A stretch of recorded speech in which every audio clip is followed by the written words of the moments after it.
everyone. Welcome to Lake Mary's State of the City Roundtable discussion. I am Rachel Cobb, the Senior Director of Advocacy and Public Policy at the Orlando Economic Partnership and your Chair of the Seminole County Chamber of Commerce. Thank you all for joining and Zooming with us this morning.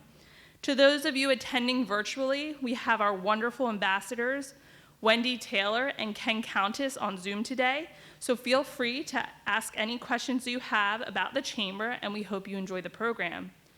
As your board chair, I want to emphasize the importance of my priority in ensuring Chamber events are offered virtually, and that the programming you receive is a quality experience.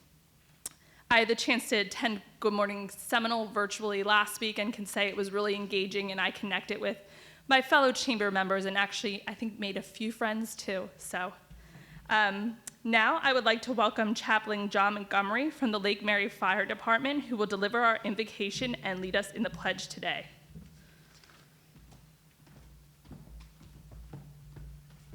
Thank you and good morning. And I do want to thank you. In February of this next year, I will have had 30 years of residency here in Lake Mary, in Seminole County. The applause is for you. Thank you for 30 years of living in this greatest county and city that I could possibly live in. Appreciate everything that you do. I wanted to give you something from Scripture this morning to chew on a little bit. What the Lord says in the book of Jeremiah in the 29th chapter, the 7th verse, is seek the welfare of the city. Interesting that the word there for welfare is the word shalom that most of us know as a Hebrew word. It's a greeting or an exit way of saying goodbye to somebody. And it really talks about welfare. It talks about the happiness, the prosperity of the people.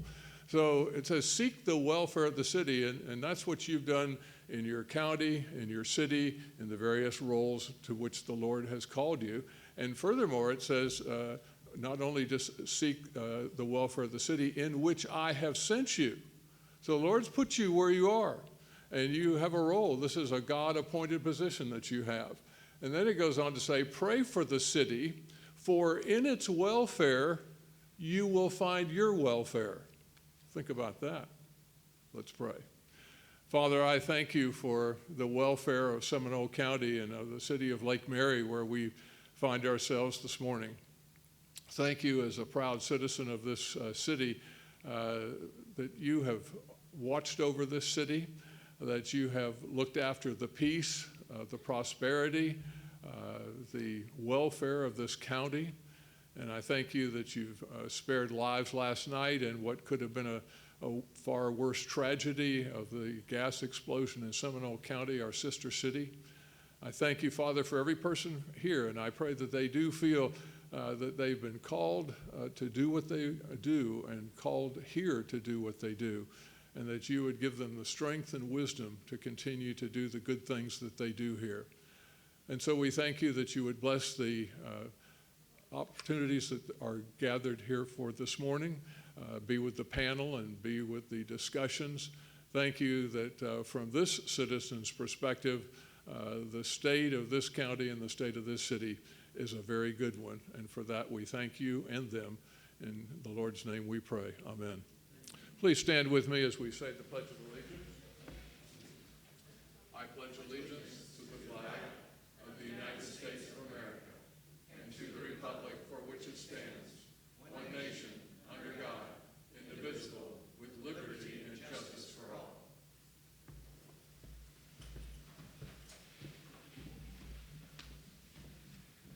Thank you, Chaplain Montgomery. At this time, will all our elected officials please stand to be recognized for your leadership?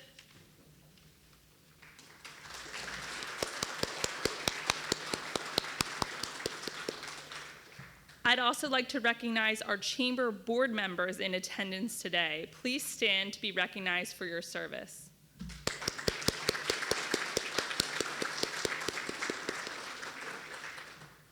Now, I would like to recognize our sponsors this morning, as this event would not be possible without their partnership. Please welcome Tim Cook with AdventHealth Altamonte to the stage for a brief message from our presenting sponsor.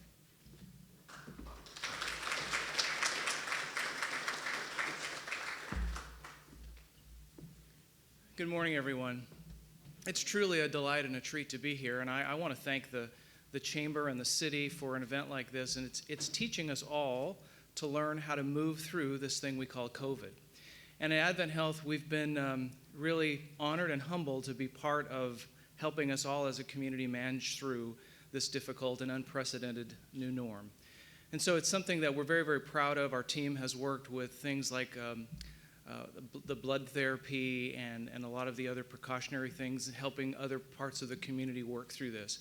We're delighted to be part of Seminole County. We feel that bringing a network of care that makes it easier for you to find the care that you need and to find it in a cost-effective way, an efficient way, is really the direction that we're setting to try to bring you wholeness in your life. So thank you for the opportunity to be here this morning. Look forward to talking with the city officials.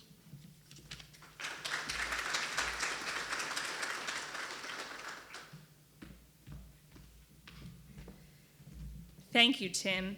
Now I would like to thank Highland, our program sponsor, and our bronze sponsor, Lake Mary Life Publishing. We appreciate all your support of this wonderful program. For our next introduction, I really feel kind of nervous, maybe like I don't have enough charisma to pull it off like he would. It's almost like introducing Dick Clark on New Year's Eve or something like that. But it is now my great pleasure to bring up the man with the charisma, the mayor of the great city of Lake Mary, Mayor David Mueller.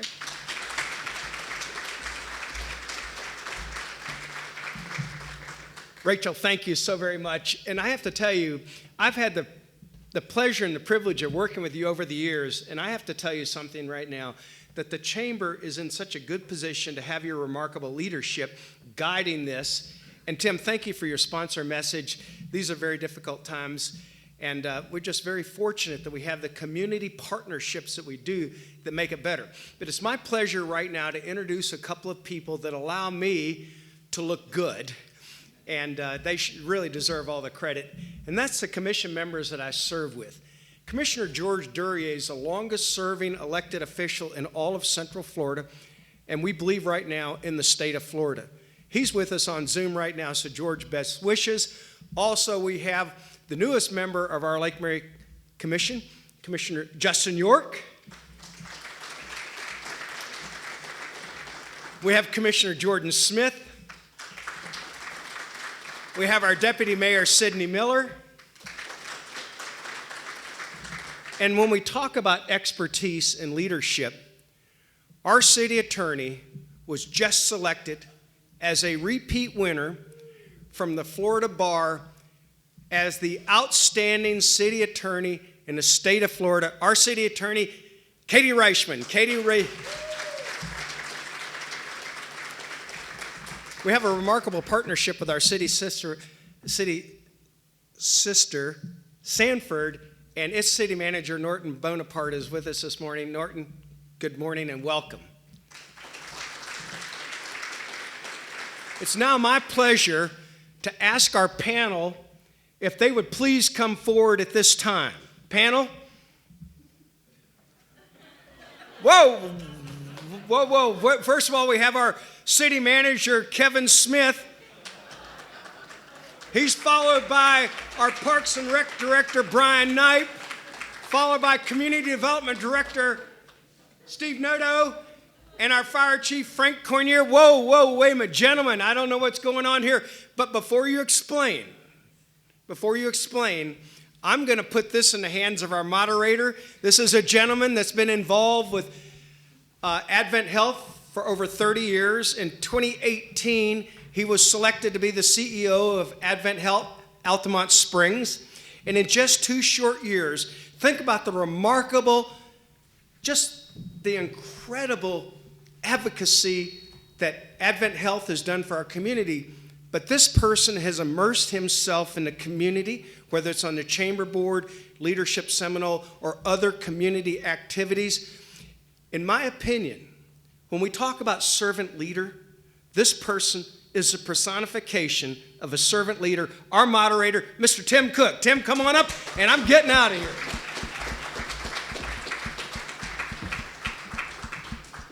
Thank you, Mayor.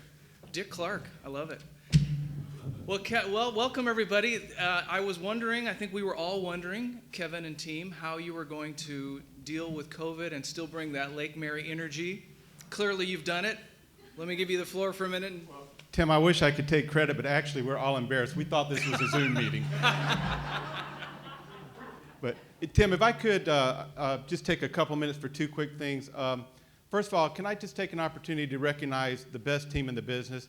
Today we have our city clerk, Michelle McCurdy, who recently was accredited as a certified municipal clerk in a very short amount of time. So please do me a favor and let's give it up for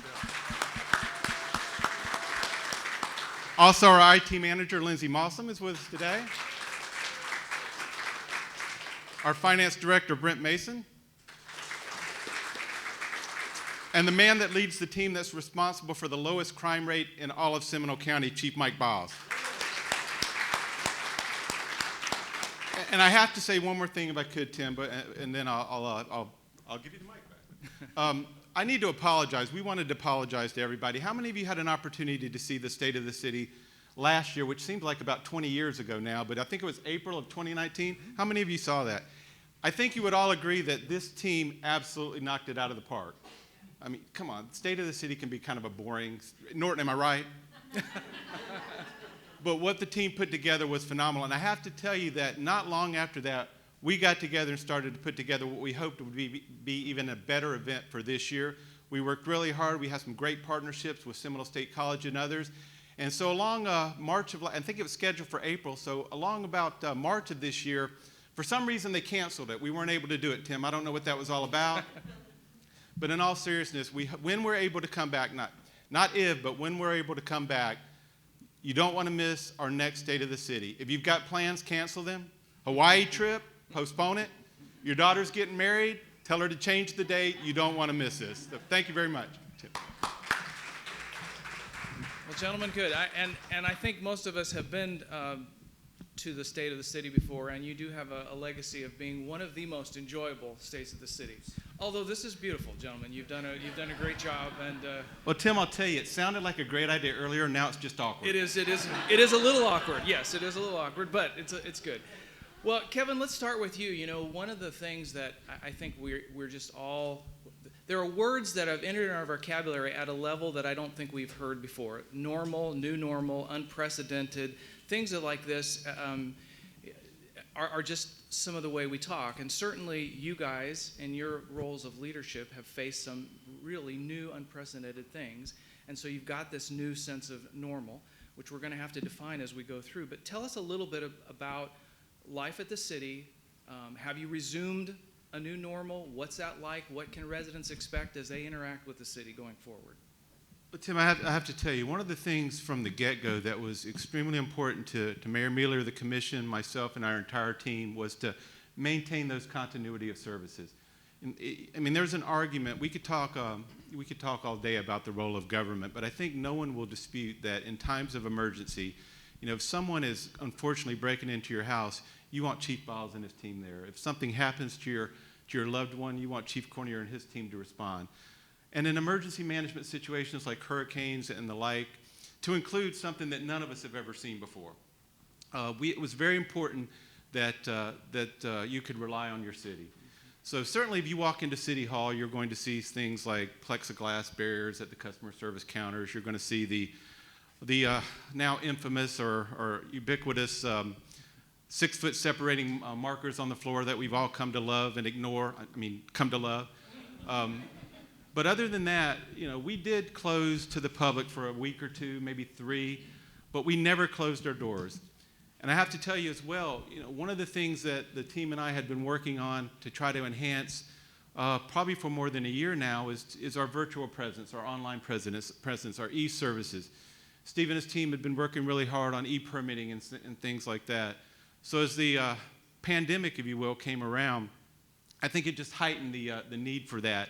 So we've been trying to do more and more of that to enhance that customer experience, because at the end of the day, whether it's a pandemic or no pandemic, a hurricane or no hurricane, or just another beautiful day in Lake Mary, we want everyone to have the best customer experience they can when they visit your city. Thanks, Kevin. It is, It's true that this situation has pushed innovation. Things that we were playing with now have been pushed into somewhat of a new norm, and technology has certainly helped with that. Steve, construction, Lake Mary has always been an active and developing community.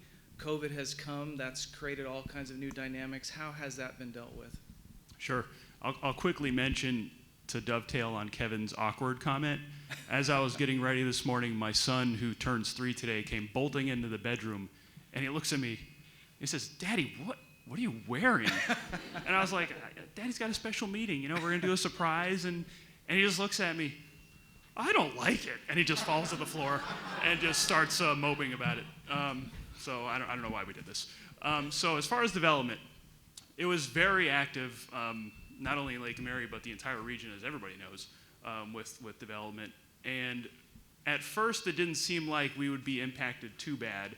We had some very large projects that were already, deep into their development. We had things in the pipeline that were already deep into the process. But we knew we were in for an interesting situation when everybody went home in the Class A office district and we had vacant parking lots, and the traffic on Reinhardt Road at 5 p.m. was not existent anymore, which was quite nice for those of us that work on Reinhardt. Nice job, Steve. Yeah, thank you. Thank you. But we did have Topgolf shut down operations for a few months. We had projects in the pipeline. The project manager's calling us saying, we don't maybe need to rush this project right now. We just want to see what happens. But the one project that has continued to steamroll forward is the New Century project on the west side of Reinhardt Road. They have a number of items in the pipeline that are just moving full steam ahead. But we started having some meetings for those projects that were in the pipeline. We have those meetings virtually now. Everybody seems to prefer that option. And I'm not sure if we'll ever go back to face-to-face like development review committee meetings. Now we've had to switch, of course, our planning and zoning board meetings are primarily virtual. And those are fun because you get to see people with the cameras down here, and they're kind of doing this thing as they're looking at the screen, and it makes it a little bit more lighthearted, especially for projects that might be a little bit complicated. Yeah. We are now starting to see, though, projects come back to life. Topgolf has restarted their construction process. Projects that maybe slowed down a little bit are back to full steam. And we had a little minor storm in the spring that brought a lot of hail, and we've had more re-roof permits this year than I think we've had maybe ever, and that has kept us extremely busy throughout the summer months. So there really was never a slowdown. What we were doing shifted a little bit, but I think we'll see next year things kind of start to return to normal.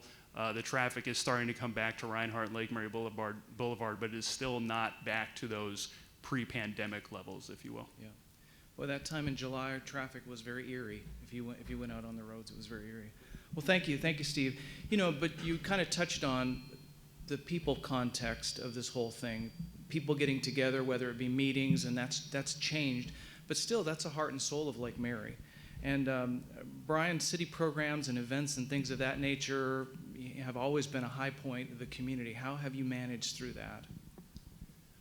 Well, it was an interesting time. Obviously, we jumped into emergency management mode, and led by Frank Cornier and our city manager, Kevin Smith.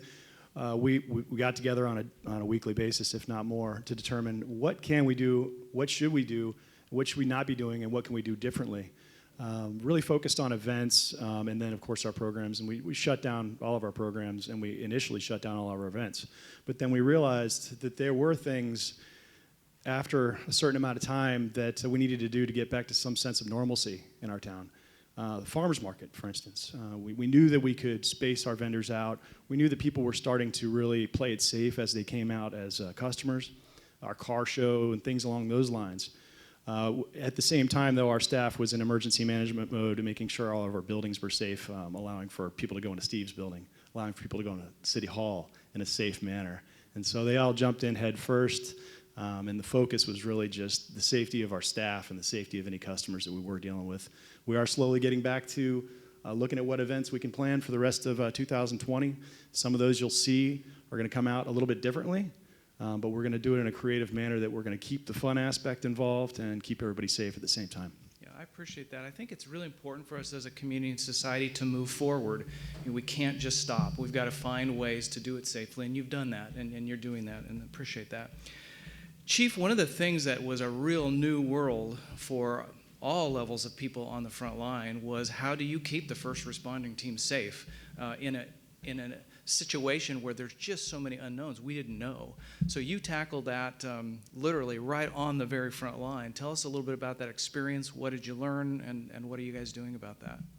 Sure. So this has been quite a journey, and it's I'm going to try to bring this all together in 5 or less than 5 minutes talking to you, because it's really been 6 months plus. For healthcare workers, fire department, first responders, this has been a real challenge. The fire department's normally been responding for years with communicable diseases out there, whether hepatitis, meningitis, the same as the hospitals.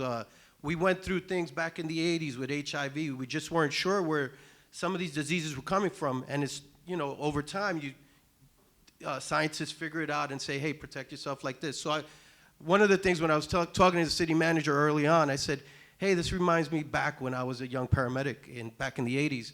And I said, HIV came out, AIDS. And we went from wearing no gloves, using the same equipment over and over, to putting on gloves. It was a change of lifestyle for us, and we had to evolve. And so with this, I told him right off the bat, I said, this is going to change a little bit. We're going to have to make some decisions, probably a little uncomfortable. So we enhanced our PPE, and when I say that, protective equipment for our firefighters. I started there. They're kind of used to this already because they've been working in this arena, transporting patients to the hospital in a confined space and so forth. So we started out making sure that they wear their gloves. I told them right off the bat, which wasn't popular, I said, on every call, wear your mask, wear your goggles, wear your gowns. And they're looking at me like I was crazy. And I said, I can control what's going on at the work environment. I can't control outside of it, but I can control here. So I want to minimize as much exposure to you, because you're going out there and we're in an unknown right now until we get more information. And I'm glad I did that, because just a little story behind it. When I did that, we go out to a lot of public service calls, and I told them right off the bat, wear it all the time. Probably unpopular, but one of the service calls we went out to was an elderly gentleman. He just needed some help to get into his car. And the guys went out there, and they wore their gear. They wore their PPE, even though it was just a public assist call. And it turns out that this gentleman wound up having COVID. And he got very sick. He was admitted to the hospital. He was in ICU. And the hospital called us and said, hey, are you guys okay? And I said, what do you mean? And they said, we had this patient. And I said, okay. And he's here. And I talked to my guys. I said, did you put on your gear? Yes, we put on our gear. I felt so safe. So that was a decision that was worthwhile in the long run. Looking back at it, I was like, thank God we did that. Yeah. Some other things that changed kind of lifestyle for us in the fire station was that we're in close quarters with each other. And we're a group of personnel, firefighters, paramedics, and so forth. So there's about 6, 7 of us in the station at one time. Well, everybody's social distancing, staying away. So I had to make another decision. I said, hey, guys, when you're in the station, you got to wear your mask. I said, sorry, we're just so confined here. You got to just wear your mask and social distance as much as possible. Getting on the fire truck, doing the same thing. People looked at me like I was nuts. However, that's another story that proved worthwhile, because one of my firefighters came out with COVID, not from work, but contracted at home. He came into the station. We were all around. We all wore masks. He came out positive, and nobody else in the station came out positive. So that was a real positive thing for us, that we took those steps. They were hard steps because we're social people. We like to be around each other and enjoy each other's company, and this kind of put a damper on that, especially inside the fire station. And I know in the hospital setting, it's the same thing. You communicate and talk, and it's uncomfortable, but it was a necessary thing at the time, and it proved successful as far as I'm concerned. Some other things that we did off the bat was our dispatch procedures. We were having the dispatchers screen the calls as much as possible. If we can have the patients come out to the front door, get away from a confined space, it was beneficial for them to come out to us than go inside. Another thing that we took was, instead of everybody rushing into the house, we took what we call a scout method approach, where we send one person into the house and checked out the scene and see if we can guide the person out to the front door. Something that we've had for years, and the hospitals have it, but we have these machines, they're called aeroclaves, and they disinfect the units that are inside of our ambulances. Excuse me, Chief. Sorry. Excuse me for that. But these aeroclaves, they're machines that we've used for years. Thank you, Terry. Hey, Thank you. look at Appreciate this. that, Terry. Thank you, Terry. Speaking of aeroclaves, Well, we use these in the stations periodically throughout the month, just sanitizing inside the vehicles. We have actually connections that go into the vehicles and spray this mist into the ambulances.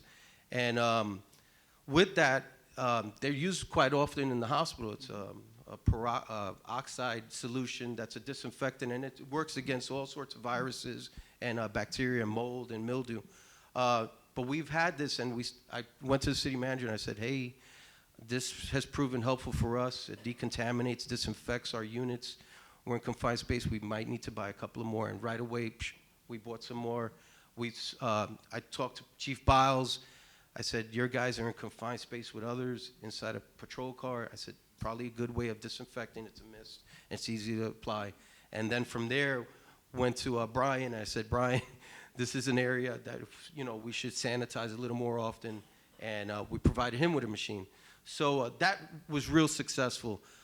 There's so many things. I can keep you here all day. But one thing for sure is that there was hard decisions being made. Looked at the city manager, and I said, we got to do some uncomfortable things right now and just unusual until we get a grasp on this. And thank God we've been pretty successful with that. thanks, Chief. And thank you for taking the precautions, and thank you, Chief Biles, and for all those on the front line for running always towards the challenge and not away from it. You guys are heroes, and we appreciate it. Thank you very much.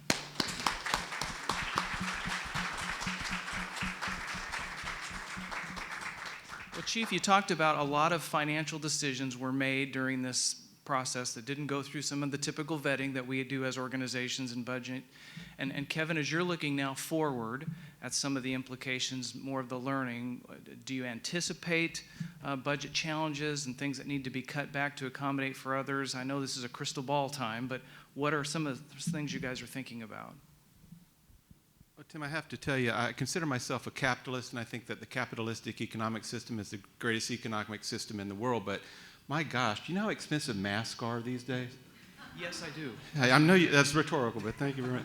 So other than the cost of PPE that the chief, in all seriousness, I think when it comes to budget, thank you for that question, because to the chief's point, I could talk all day about finances and money. I'll send Brent back to the office to get my charts and graphs, and everybody will leave. But I think seriously, it's important to know that we're blessed for many reasons here at the City of Lake Mary, and one is the leadership and the folks that have come before us that have set us up for serious, successful financial success. We have strong reserves. We have a great financial stream, revenues and expenses, and the mix of the two.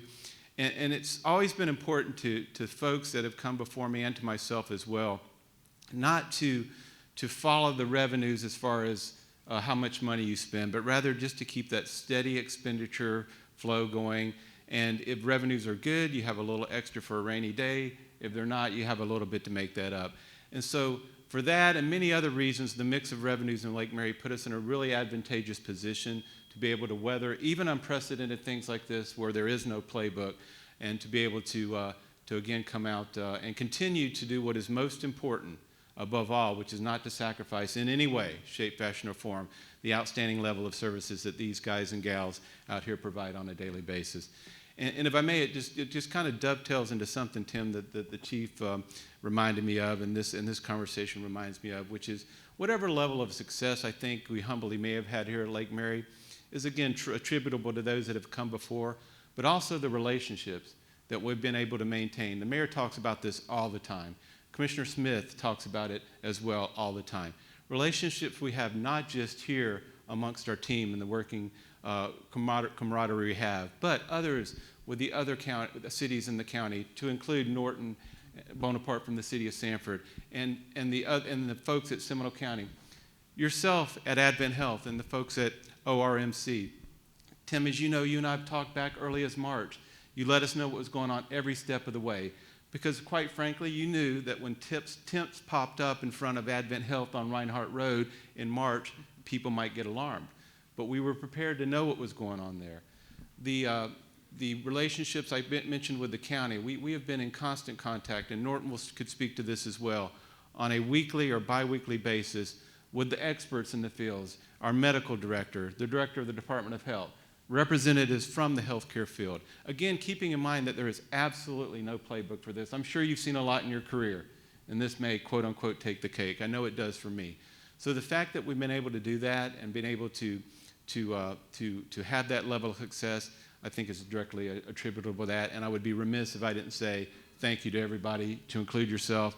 And again, if you forever, for at least one split second, wondered why Lake Mary, in all humility, has had some success, I think just listening to these folks talk for the last 15 minutes will kind of answer that question. Very good. Thank you, Kevin. Yeah, I think we're writing chapters of a playbook that have never been written before, and collaboration certainly is going to be a very, very powerful part of that. So this very center was kind of at an interesting level during this pandemic because it was high wedding season, high event season. How did y'all handle that? Going back to no playbook. Going back to that no playbook thing. So 2019 saw about 200 weddings come through this facility. 200 weddings. That's not including the 100-plus business meetings similar to this. So it was a tough scenario to say, hey, we're going to not be able to have a few weddings.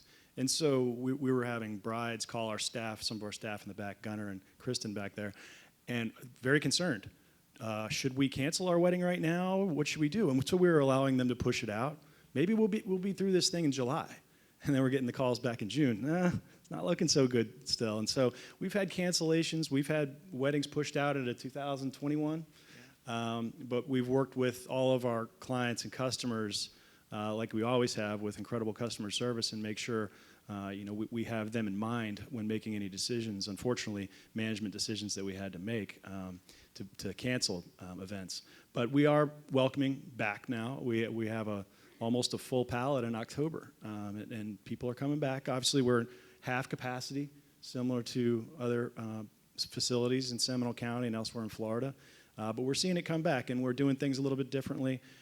Facilities management falls underneath our department, and so for all of our buildings, we're looking at different UV systems and filtrations to be able to upgrade those, and in addition to distancing ourselves in different ways through hardening, which we were already planning on doing certain things before from a safety perspective, but now we're doing things more from a health perspective as well. So we're looking forward to getting back to whatever that new normal is, and it's on the way. We're getting calls every day. We're doing tours virtually and also in person in a distanced manner.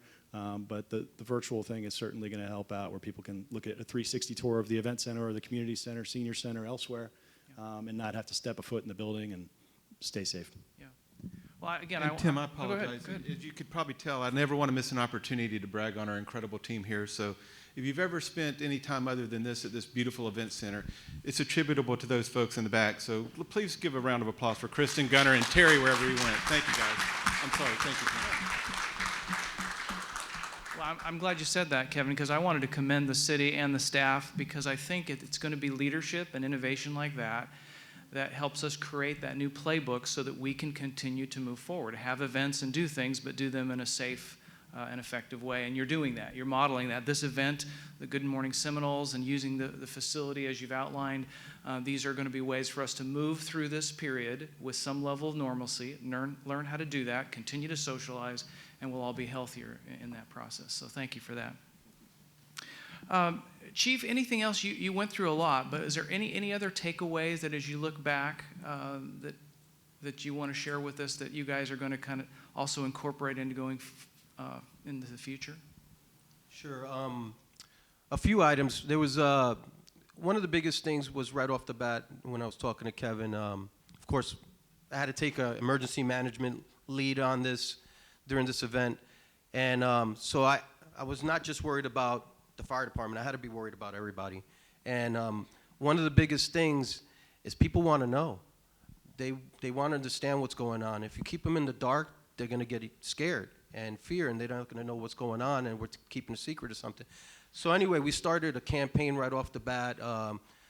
Talked to Kevin. I said, let's start pushing out information to them as much as we could. And that was critical that we did that, because then people thought, okay, we're thinking about them. So we wanted to show empathy. And, you know, I had other department people come to my office and were really worried at the time. They're like, what's going on?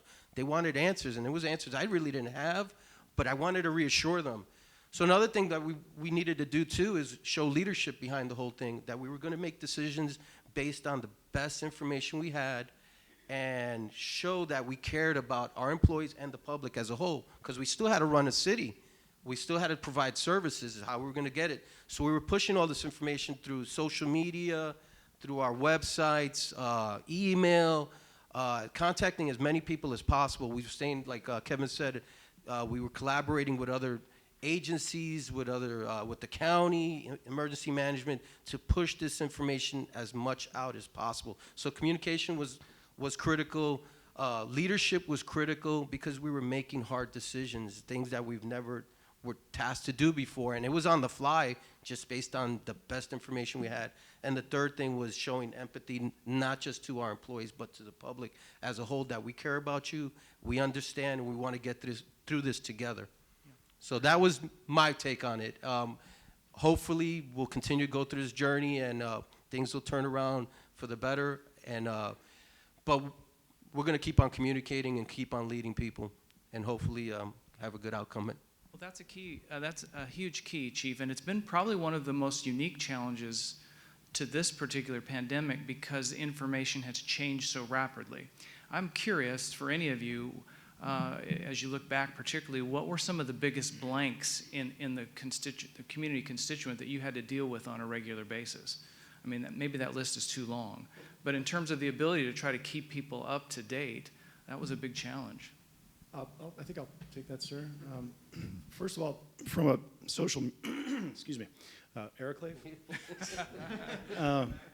Social media perspective, that's really how we communicate with our community. It's our big outreach, and we were providing information both from within our emergency management corps, but also from the CDC, from Seminole County, from our hospitals, and that information, though we would put it out, may change in a couple days, and so we weren't just letting it sit out there. We'd have to make sure that we get back out there and go, okay, it's changed. There's something else is being told right now.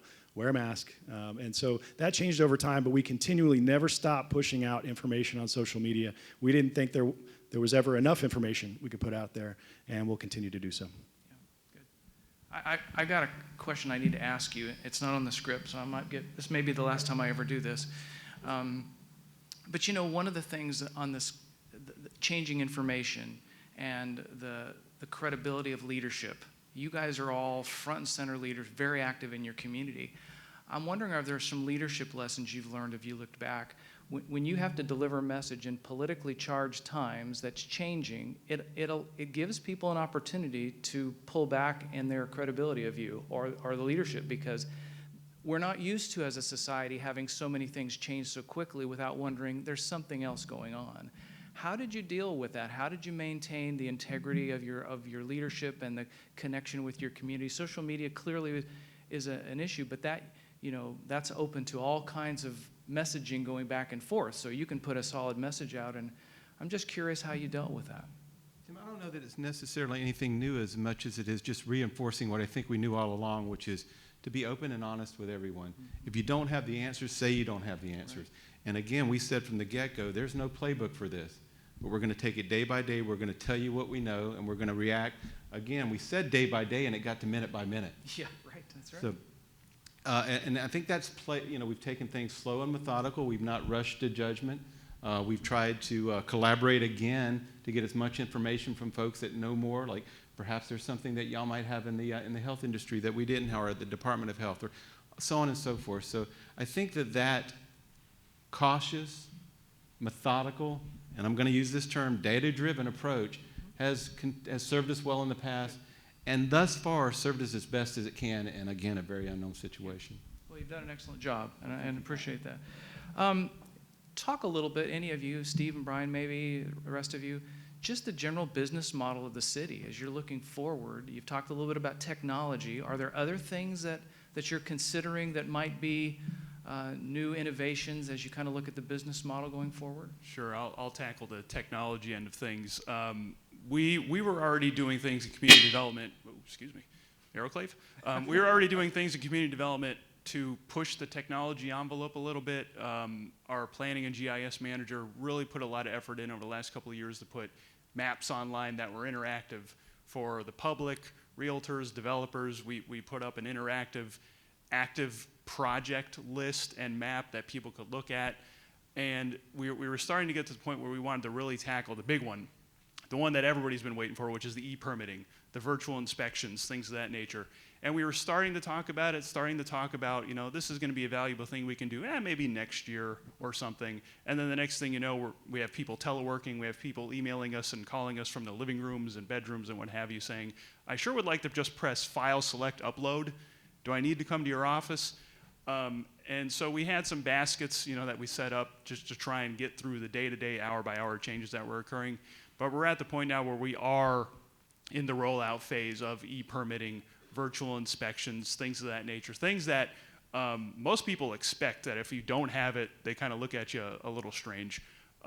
So that is something that we're moving forward with. The things that we're trying to get people used to are the barriers, the 6-foot distance requirements, the virtual or hybrid public hearings, as I mentioned earlier, that have gone really well. I think the unknown from a technology standpoint, but kind of moving into the how we do business and how development gets done, the unknowns of retail, the unknowns of office. We have a project now that's a mixed use type of project that has a retail component, and the plan was to have a lot of restaurant space. They're not really sure what to do with that at this point. Not to say it's never going to come back, but they're kind of in that wait and see. We need to see how the market's going to react to this, and when we can start to kind of bring back people at a higher capacity, et cetera, et cetera.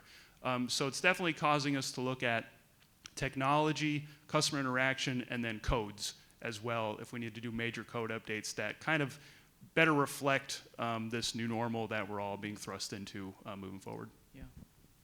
Tim, if I could just Please. dovetail onto that, great opportunity for me to mention the following.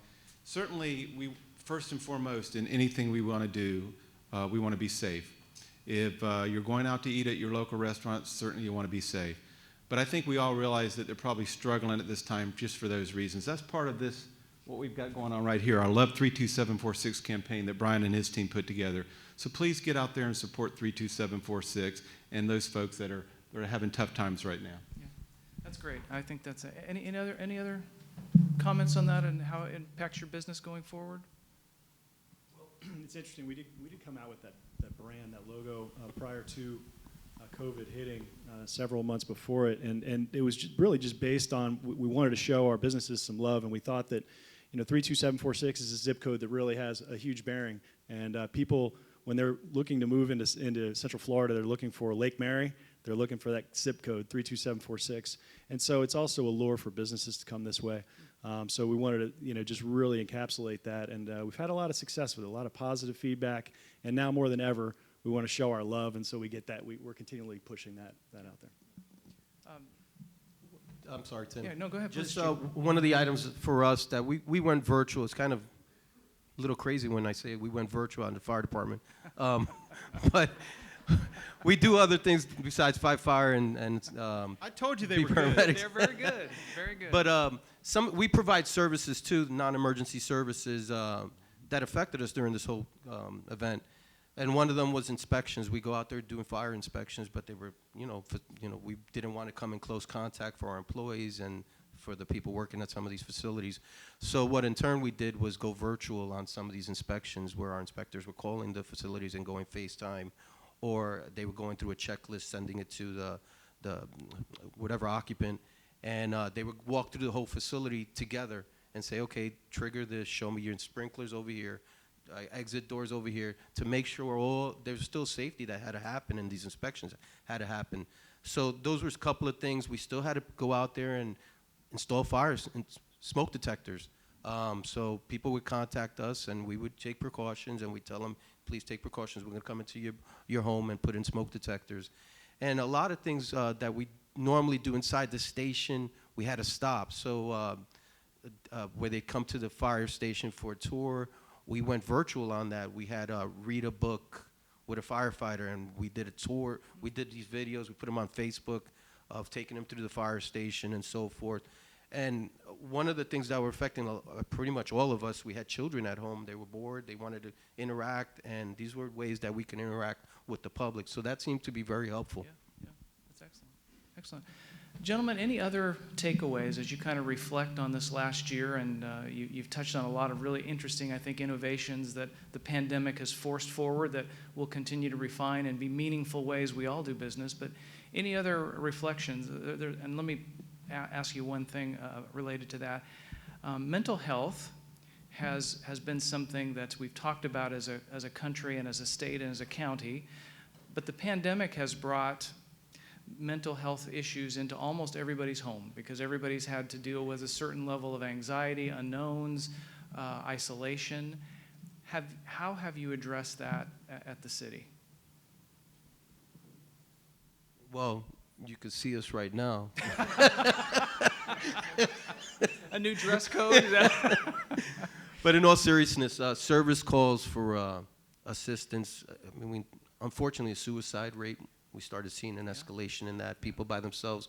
One of the hardest things we did was close the senior center. And those were people that, wanted to socialize with others. And we had to reach out. Our senior center, and Bryan can speak to this, his folks were constantly calling those people and checking up on them. And you can ask Chief Biles, service calls on people getting Baker acted. That escalated. Overdoses escalated because there was an isolation. People were away. When you're closed inside an apartment for months at a time, what do you do? So, we were trying to reach out as best as possible and trying to bring back some sort of normalcy to life. So that was my take. I'm sure they can add more to it. I was just going to dovetail on that to say it circles back to the normalcy we talked about at the beginning. Certainly isn't anything but a normal time, but to instill some level of that routine that we're used to, I think, is critical at that time. We're trying our best to do that. Any other last-minute words as we wrap up here, gentlemen? Could I just, if we're all wrapping up, just one thing. First of all, let me thank yourself, Tim. I really appreciate you being here, moderating. Rachel, Jason, the entire chamber team, thank you for having us. But if I could just impose on everything for one thing, just to show finally the dedication of our team.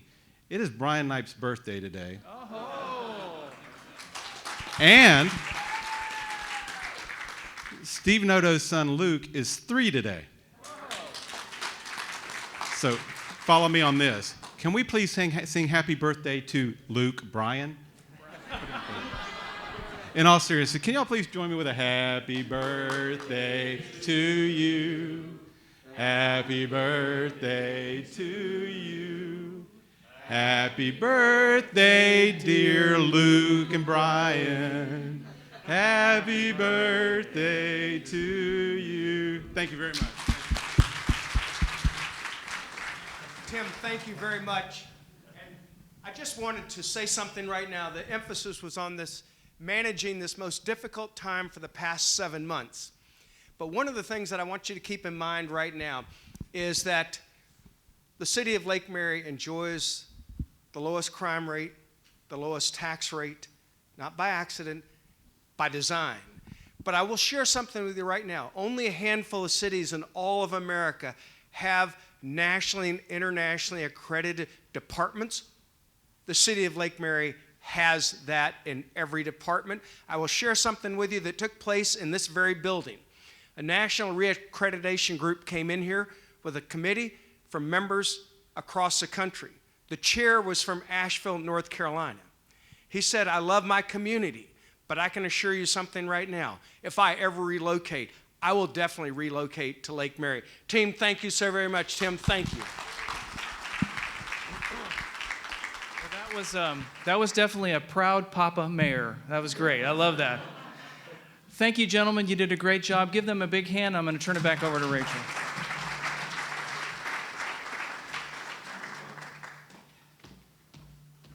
I'll keep this short as I need to call my husband, put my house up for sale in unincorporated Orange County, and move to Lake Mary. Thank you to everyone for coming out this morning. If we could give another round of applause to our excellent panel. Thank you to everyone. We encourage you to attend more of our events and stay involved with the Chamber. September is a very busy month, so please take a look at your event flyers and mark your calendars from some of our exciting upcoming events, including virtual business after hours, hosted by the Tampa Bay Buccaneers to kick off the NFL season tonight at 5:30 p.m., the legislative update next Thursday, and the professional women's luncheon on September 24th. And I'm just going to give a quick shout out to Jessica, Rebecca, and Ben with staff and their ability to manage these events along with the virtual component as well. Thank you so much for all your hard work.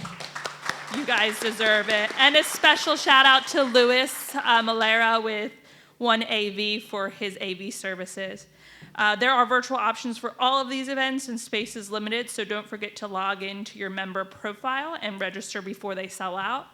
If you are not a member of the Chamber yet, I encourage you to speak with one of our staff about becoming a part of this great organization. Thank you again to our sponsors, AdventHealth, Highland, and Lake Mary Life Publishing. Thank you to the City of Lake Mary and Bryan for sharing with us and for hosting us in this beautiful facility today. 200 weddings, that's insane. So finally, thank you to our members and guests for joining us this morning. Make it a great Seminole County day. Thank you.